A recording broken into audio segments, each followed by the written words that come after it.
саволи дигаре ки омадааст, бобои ҳоҷӣ як дӯстам омада гуфт ки ба ман ки 80,000 сомонӣ биде, баъд аз 10 рӯз ман 90,000 карда дар дасти ту метиҳам. оё ин ҳалол аст ё ҳаром аст? тан бобои ҳоҷӣ, ман падару модар надорам, ҳеҷ кас кӯмакам намекунад.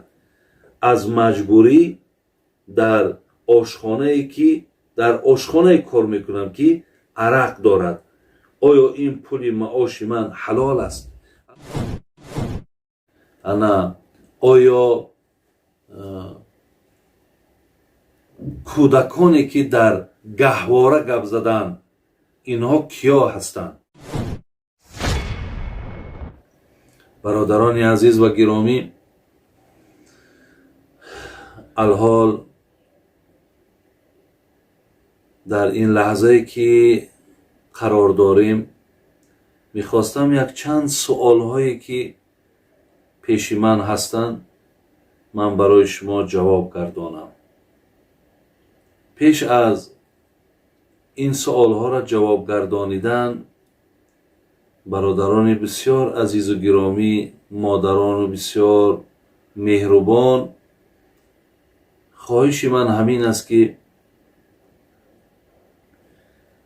ин шабака гӯем ё ин канале ки бисёр ҳаракати зиёд мекунад ва алҳамдулиллоҳи роббилоламин ки мо ҳам аз ҳамкориву мо ҳам аз меҳнату заҳмате ки дар ин шуда истодааст хурсандем. алҳамдулиллоҳ ки аз ин бисёри бародарону хоҳарони мо иншоаллоҳ нафъ мебарам, фоида мебарам ва аллоҳро бисёр сипосгузорум ки дар ин соатҳо аз сухани аллоҳ, аз суханҳои пайғамбари нозанинмон ба гӯши мардум мерасонем.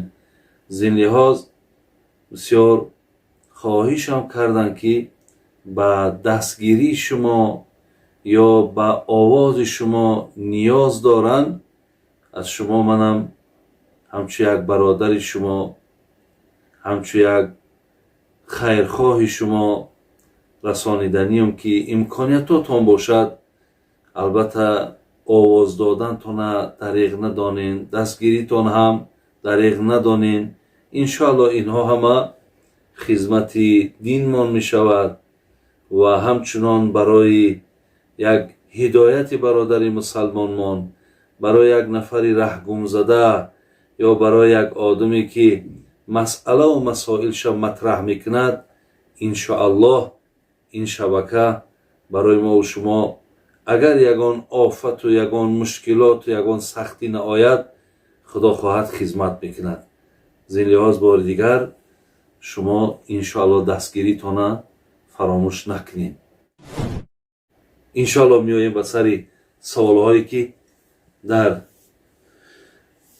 ин шабака бародарони мо суол карданд.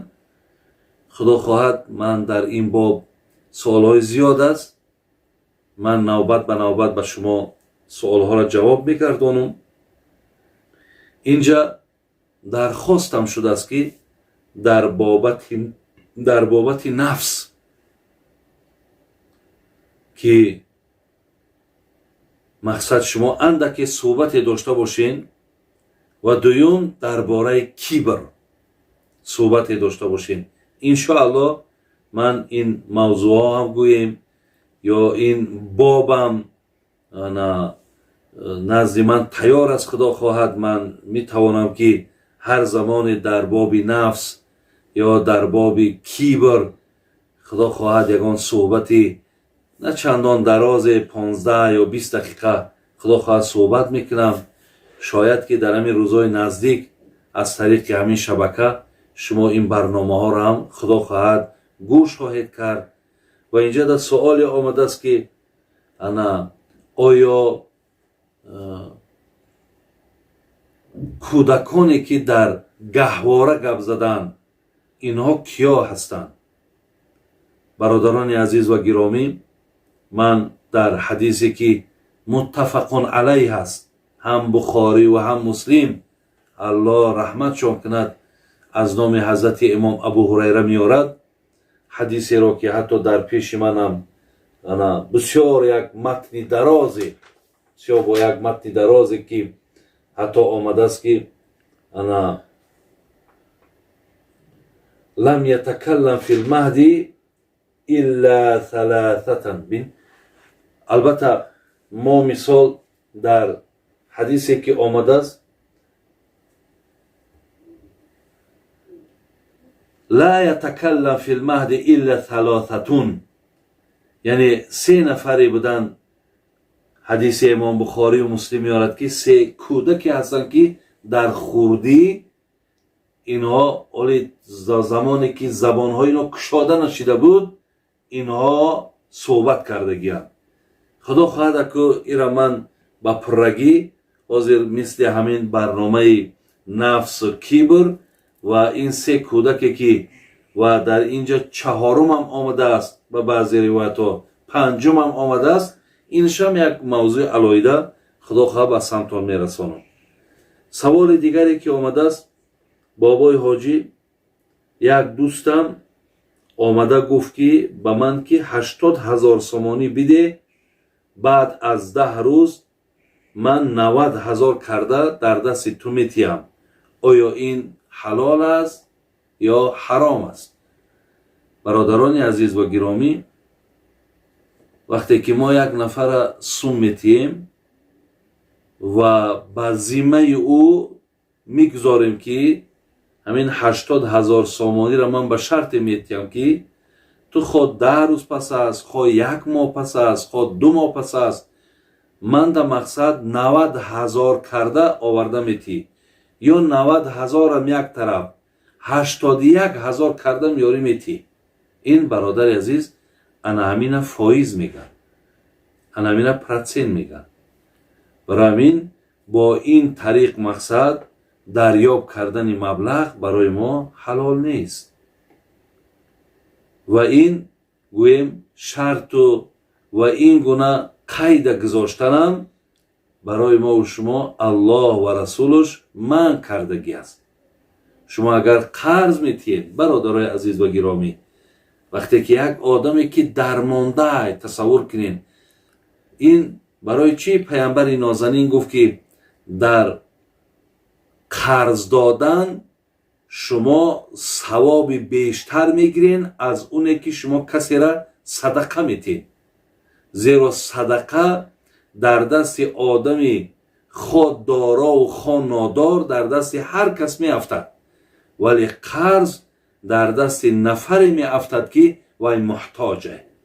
برای همین خواهرها و برادرای عزیز، هرگاهی که شما کسی را قرض میتید حرکت کنید که شما به فایز قرض دید، زیرا آدمی که خودش محتاجه، خودش گویم خیلی قلبی غمگین دارد، خودش بسیار یک آدمی در افتاده، و وقتی که شما به ذمه او یک مبلغی را میگذارین، این همون گفتی تاجیکای ما بالای سوختن مکاب میشود.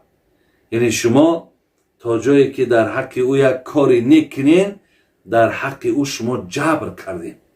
زلیاز این گونه قرض دادن خواهرها و برادرای عزیز اجازت نیست. اگر به شرطی که شما یک نفری را قرض دادین لیکن یگان شرط قید نماندین، آمد 80,000 سومانی را گرفت و شما مهلت دادین که برادری عزیز 1 ماه بعد پولی مرا بیار. اگر همون کس همراه پولی تو یگان هدیه برای تو یا یگان مبلغی برای تو آورد و داد و گفت ایرا بگیر اکو برادر تشکر زیاد کارم بود چید در حقم دعا کنش حلاله. ولی وقتی مبلغ در شما یک فایزی معین میگذارین اینش حلال نیست. دویم گفتن بابای حاجی من پدر و مادر ندارم، هیچ کس کمکم نمی کند، از مجبوری در آشخانه کار میکنم که عرق دارد، آیا این پول معاش من حلال است؟ البته پول معاش شما انا خواهر عزیز یا برادر گرامی البته حلال است، زیرا که حقیقتا برای گویم جای کار یافتنم بسیار محال شدگی است، بسیار مشکل شدگی است. از این لحاظ شما مهنتی را که در اون داخل میکنین، برای شما اون معاشی را که میتین او حق مهنت شما است.